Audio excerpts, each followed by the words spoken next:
こんにちは、MD ジャックです。愛です。耳の妖精ミミです。今回は C オーディオとアンジェリアースオーディオのコラボモデル、夢ウルトラです。C オーディオは2019年にスタートした新しめのメーカー、2BA プラス 1DD の夢、日本限定、夢と同じ筐体を使用した 3BA の4BA のブレイバリー、金属シェルの夢2、コラボモデル、夢ミッドナイト、ブレイバリーリミテッドエディションなど、どれも人気モデルになっているんじゃない？最近だとリンコもあるよ。あ、そうだったね。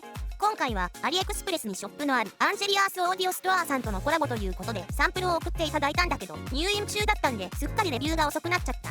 聞いてみた第一印象は以前から知っているような安心感のある質感だったよ。じゃあ目新しさはないの？いや、そういうことじゃないんだけどね。音質については後半で解説してもらいましょう。そうね。価格は32,000円ぐらいで、夢シリーズの中では一番お高めのようです。ダイナミックドライバーが変更になったことも要因の一つでしょうかね。パッケージ内容は上の通りね。リンコのスタンドは限定かな。好きなタイプのイヤピが5セットとメモリーフォームタイプが1セット。今回の測定はこのイヤピの一番小さいサイズで測定したみたい。フェイスプレートは C オーディオ定番のアシンメトリーなデザイン、プラス綺麗なラメ入りで愛は一目惚れ。シェルはドライバーが透けて見えるクリアブラックタイプ。光を当てて内部をちょっと見てみました。内部はメカメカしいですね。少し余裕がありそうです。でも愛はフェイスプレート側をずっと見ていたいです。重さは片側実測 4.1g で軽めね。厚みやステム系も標準的に見えるわ。イヤーフィンの突起が苦手な人は注意が必要ね。耳や愛はピタッとフィットして装着感もよし。夢シリーズのドライバーは2機のカスタム BA と 9.2mm のダイナミックドライバーの構成だったのが、素材がチタンメッキのダイヤフラム、口径が 10mm に変更になったのね。これにより低域の歪みが少なく、低域の解像度が高く、応答速度が向上、低い質量を維持しながら合成を確保。高感度化と低インピーダンス化、スマホ直差しでも駆動しやすくなったと、ダイナミックドライバーの仕様変更が目を引くところ、ケーブルは高純度 6LOFC 銀メッキケーブルで 3.5、2.5、4.4mm のプラグ交換が可能なタイプ。3万超えのモデルだし、このあたりはこうでなくちゃね。今回はやっぱり夢対決ですかね。別に対決するわけじゃないけど、そうしようかね。夢2と一緒に聞いてみよう。聞きどころは低域のボリューム感の違いと中高域のこの辺の出方ね。夢2をベースに調整してるよ。その方が違いが分かりやすかったんでね。とはいえ収録音だと違いが出づらかったわ。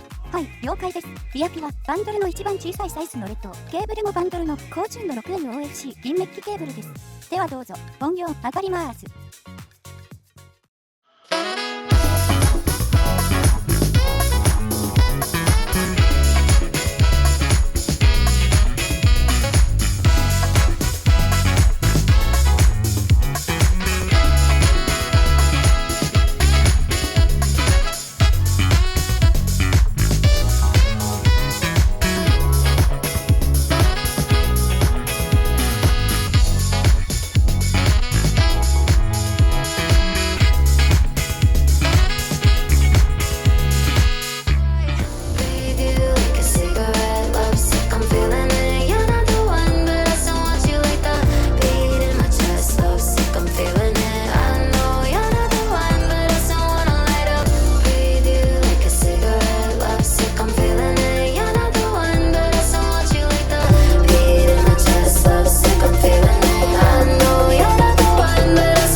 はい、サウンドチェックでした。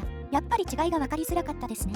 そうだね。収録音だと10機ほどの違いは感じづらいね。分かりづらさが選曲の成果と思って選曲を変えてサウンドチェックの部分を全部作り直したんだけど、それでも結果はほとんど変わらなかったよ。その分波形を見ながら聞いた印象を話していくよ。はい、では夢ウルトラのシングル波形からチェックしていきましょう。低域波形で見ても実際聞いてもそんなに量感は感じず、タイトでアタックがはっきりしてる。でも 50Hz 以下の出方が案外しっかりしていて、聞くジャンルによってその効果が期待できると思う。バランス的には中高域の出方が目立つ分、低域が少し物足りないと感じる人もいるかも。中域減衰は少なめで2キロ過ぎへ向かっての立ち上がりは早め。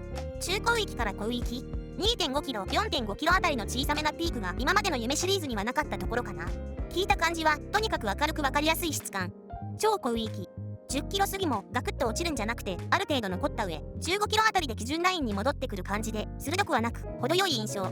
他のモデルとも比較してみない？そうだね。こうして見ると低域から中域ぐらいまでは夢ミッドナイトに結構似てますね。そうだね。残念ながら手持ちのミッドナイトは左側しか正常に動かないんで、実機での聞き比べはできないけどね。低域はこの波形比較で気づいたかもしれないけど、この範囲を少し抑えた分すっきりした印象に聞こえるんだよね。それとさっきも少し触れたけど、この部分特に4から5キロにかけてのチューニングが今までのモデルよりはっきりしていて、聞いたらすぐわかる違いになってる。だから低域が余計に少なめに感じるのかな。そうだね。バランスがやや高域寄りに思えるね。夢2は低域60から 300Hz の範囲のボリューム感があるので、パッと聞いた感じはウルトラより低域が強い印象で、中高域から高域は少し丸めに感じる。4.5 キロ付近の出方の違いは結構大きいね。ただ何曲か聞いてると夢2の少し丸めな高域は耳に優しく、長時間聞くなら音量次第だけど夢2を選ぶかも。夢ミッドナイトは聞き比べができないから波形だけ参考にしてもらうとして、ブレイバリーは？これは同じ C オーディオだから比較に入れてみたけど、フル BA だからね。でも一応教えて。全体的に音のキレが良くて、フル BA でも低域の弱さは特に感じない。2から5キロあたりが平坦で、ウルトラに比べればボーカルメロディーラインは少し引っ込み気味になるね。その分8キロ手前のピークが目立つ感じで、線の細い緻密な高域といった感じ。モニターライクで分離の良さならブレイバリーを選ぶかな。ちょっと脱線しちゃうけど、前回のレビューモデルラプトゴーブリッジの音が高質な感じだったので、夢ウルトラは少し柔らかい音に感じたんだけど、ウルトラは中高域が波形の通り一番しっかり出るので、夢シリーズの中高域に物足りなさを感じていた人には歓迎されるんじゃない？空間は一定の広がりがあるので特に気になることはないけど、中高域がはっきりしていて音が密に感じる分、特別な広さは感じなかったかな。愛はなんだかボーカル曲をたくさん聴いてしまいましたよ。特性的にメロディーラインが前に出てくるし、刺さる感じもあまり気にならず聞きやすいからですかね。このところよく試しているナイス HCK のグレークラウドでのリケーブルではあまり違いは感じなくて、バンドルされてるケーブルの質がいいからかなーなんて思いました。高純度 6MOFC 銀メッキケーブルは縦じゃないって感じですかね。そう思えるね。本体が良くてもケーブルが残念っていうモデルもあるけど、ウルトラはそんなことないね。ボーカル曲はもちろんだし、インストもかなり聞きやすかったよ。確かにやっぱり低域が程よくアタックがしっかりしてると締まるよね。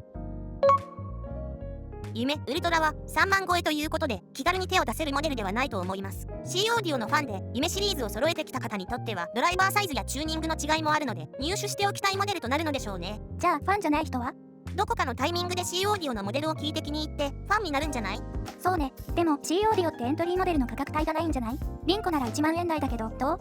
リンコはベースヘッドで今回比較したモデルとは傾向が違うから、夢シリーズが気になるならやっぱりある程度予算確保が必要だろうね。夢シリーズは人気も実力もあるモデルだから買って後悔はしないんじゃないかしら。ラメ入りフェイスプレートも綺麗なので愛は買いますよ。そっか、愛ちゃんらしい選び方だね。愛は綺麗とか可愛いに弱いからね。そうね。でも音も気に入ったのよ。中高域が普段からよく聞こえる人にはちょっと補正した方が聞きやすいかもしれないけど、夢ウルトラやっぱり良くて安心して聞けるモデルだったわ。ということでお高めですがおすすめできるモデルです。ではまた次の動画で。ご視聴ありがとうございました。